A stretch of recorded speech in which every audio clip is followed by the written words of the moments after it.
Hello friends and welcome back to the channel. It's been quite a while since I've been able to potentially consistently upload. There's usually three things that I'm running into, or one of three things that I'm running into as to why I'm not posting. Now that I think I have some of my technical issues sort of under control, I've got my head a little bit better, and also scheduling has finally cleared up and stuff. Hopefully I'll be able to be more consistent while I'm still living at home. So yeah, those are my explanations. If you don't like them, I guess that's that. But today we're talking about Alien because I recently got to see it in theaters and I'm really excited to talk about it. And for one, this video is going to have spoilers because what is the point of talking about a film if you're not going to give spoilers in some capacity, especially when there's like big enough information in the movie that it's like, how am I not supposed to talk about it? That's part of like, there's a fruit fly in here. But it's probably because I have my green tea out. Needless to say, I got the chance to see it in theaters with my dad, which was really fun because we are huge fans of the Alien Predator franchise. If you didn't know, Alien is a huge franchise. It's been going on for quite a while, okay? And within that franchise, there's also the other sort of like subplot of the Predator films, and that works into they're part of the same universe. So movies like Predator, there's also the movie Prometheus, there's just a whole slew of things that are related to Alien that make it such a rich and interesting universe, and that's part of why I like it. Like, if you didn't know, I am a fan of Alien and the Alien movies, and if I had to choose between Alien and Predator, I would probably choose Alien. I think the Predator movies have been slacking for a long time. They recently came out with the movie Prey, I believe. Probably one of the best films, if not the best film, in regards to the Predator storyline. And even though I talked about how I feel like spoilers are inherent to talking about movies, I will try to keep my spoiler stuff towards the end, so I will let you know if it is a spoiler. But I will say, within the Alien movies, it's hard to not have them be spoiled in a sense, because there's an element of, as the audience, we kind of already know that something exists, and most of the time the characters don't. Needless to say, this movie doesn't have Sigourney Weaver in it. This movie is sort of a new iteration within the Alien universe, where we have a new main character and a group of sort of her friends who decide, of course, to board this abandoned sort of, again, space vessel, and they want to try to get something off of it in order to escape their current situation. So like, they're kind of this ragtag, downtrodden group of people who just don't want to live in a world where they don't get to see the sun, right? Like, they want to escape their current situation. Slowly they're going to discover that some form of alien is on this space vessel. Needless to say, let's sort of talk about the different characters that are in this film, because we have a whole new set of characters, no one that's like specifically recognizable in my opinion. I don't think I've seen any of these actors in anything else, and so it is nice to see new people. So our main character is played by Kaylee Spaney, and she plays Rain. We also have David Johnson, who is playing Andy, Archie Renau, who plays Tyler, Isabella Merced, who plays Kay, Spike Fern, who plays Bjorn, and Eileen Wu, who plays Navarro. And these are all of our sort of main characters that we see throughout the film. They're the ones who go onto the ship, and they're really the only ones that we really see interact with anyone. There's really not other characters that we see throughout. There is one more character who plays Rook, played by Ian Holm. But within this, we have Rain. She is someone who has, of course, lost her parents, and the only person that she really has left in her life is her brother, who is also considered to be like an artificial being or kind of an android, or what we would, like, in general call a robot.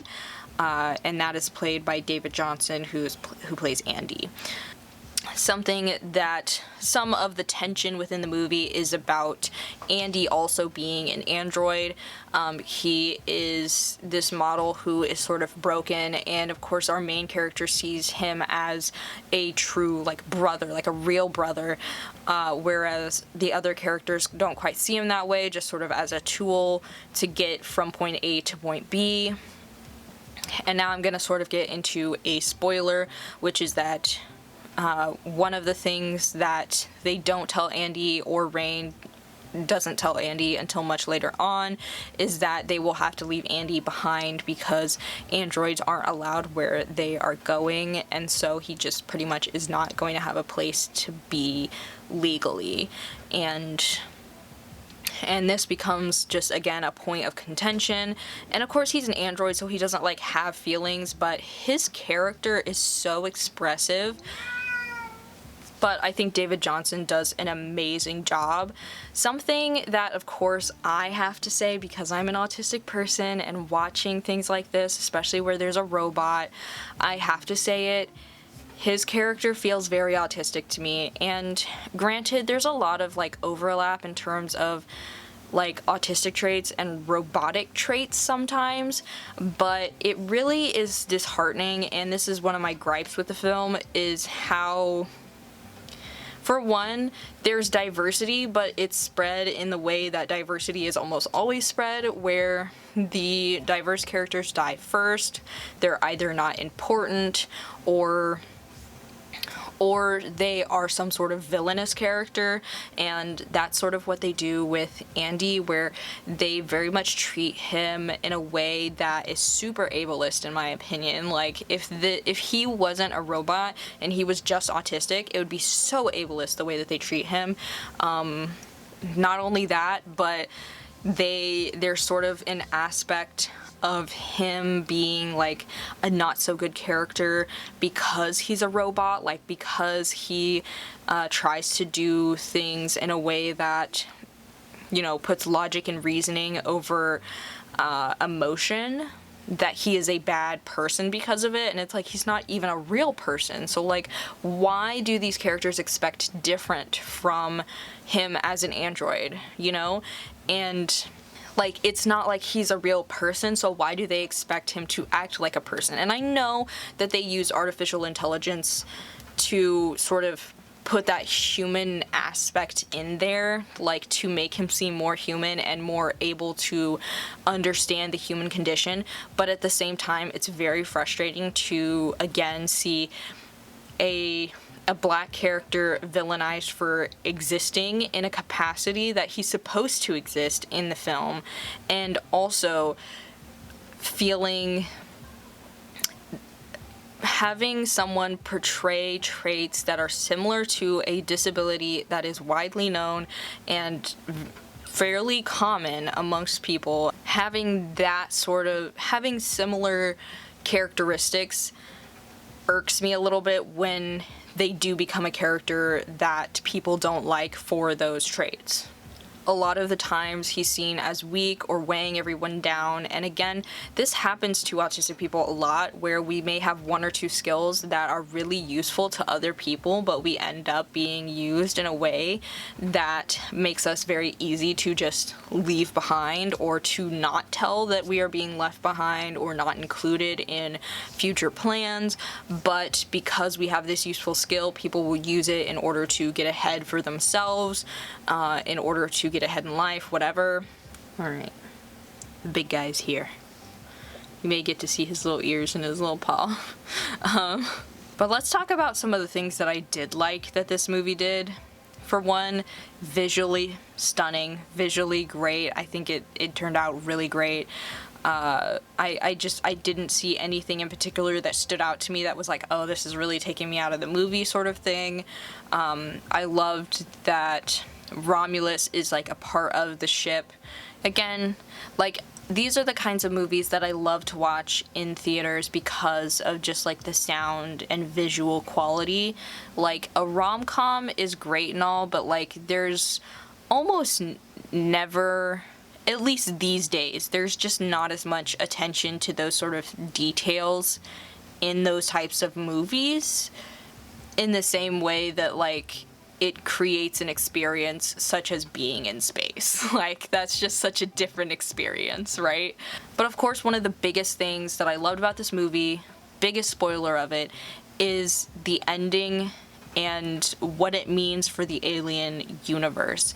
I think that they did leave it open for us to potentially have more movies, to have a new generation of Alien movies, of people trying to stop, you know, these alien creatures from, you know, taking over the human race, etc.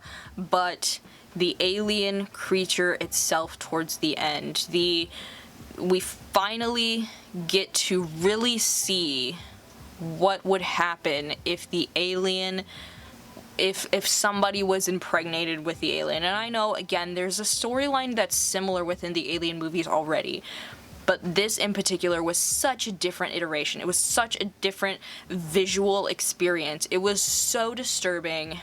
It reminded me so much. If you've seen the movie Possum, I've talked about it on my channel before. There's also the movie Creep. I believe I've mentioned it before, maybe in the psychological horror iceberg. But those two films have, gosh dang, what is his name?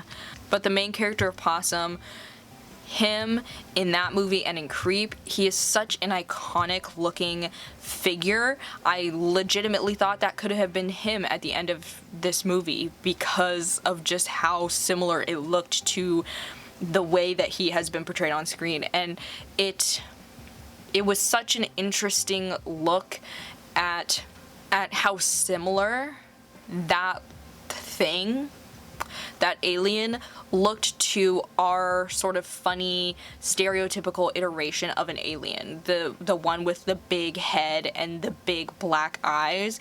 I mean, how human are aliens? How human is our stereotype of what aliens are? And like, how many iterations of that would we have to see in order for it to match our stereotype, and how close do we have to get for it to be like a humanoid? You know what I mean? Like, there's just so many questions surrounding it, and it was such an amazing reveal and so disturbing, so creepy. I loved it. And again, I think that's why the end really makes this movie, but also why I think this movie is great as like a standalone movie. Someone was asking me, you know, hey, could I watch this movie and not have seen the others? And I was like, probably. You could probably watch this movie. There's a complete storyline within itself. But again, I'm sure there are people out there who just thought it was awful. I'm sure there are some people who are like, the jump scares were cheap and I didn't like it, or blah blah blah. That's perfectly fine. We all have our own opinions about movies. And again, this came from a franchise that I already really liked, so it was either going to be really good to me or really bad, and I'm glad that I ended up enjoying this movie, because it's not very often that I just feel like giddy and kind of excited about a new movie that comes out. I don't often go to watch new movies, which I should probably, I don't know, maybe I'll talk about Trap in a future podcast episode or something like that, to sort of just, you know, catch you guys up on what I have been watching. Maybe I'll do a what I've been watching, or what I recently watched. I haven't been watching a lot of movies, but I did, you know, of course, watch these two new releases, and yeah. Anyway, that is all I have for you. Don't forget to like and subscribe, and yeah, I'll see you guys in the next one.